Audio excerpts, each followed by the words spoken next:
Okay, chemistry-wise, what we're doing is we're combining a barium chloride salt and a sodium sulfate salt to make barium sulfate. It's a double displacement reaction, and it also creates NaCl, which is table salt. And the nice thing is that there's also a water byproduct because we're suspending these in solution. So what happens is we produce an insoluble compound, which is BaSO4, barium sulfate, which we need, and salt water, which we can then centrifuge and filter out.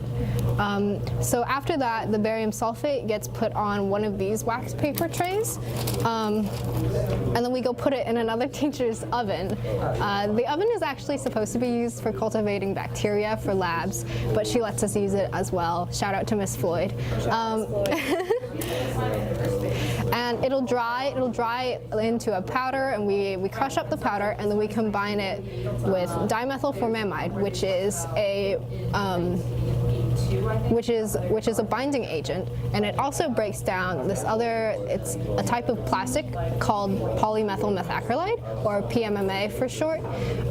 We use a 10K variant, and what happens is the dimethylformamide breaks down the PMMA, and then it combines with the barium sulfate. We put that in as well, and it makes the paint. And then because of the way that we make the sodium sulfate and barium chloride reaction, instead of being amorphous blobs, the BaSO4 is actually these really round, really cool spheres called microspheres. And that helps with their reflective properties because spheres obviously have a much larger surface area, and also we make them at different temperatures, which makes them at different sides so they can densify together, which means, you know how if you're trying to fill a square with circles, you're always going to have like an amount of space you can't cover.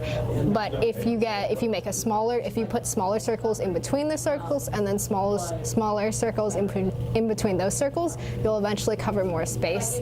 That's what makes the paint super reflective, because less light can like go through all of the layers of paint.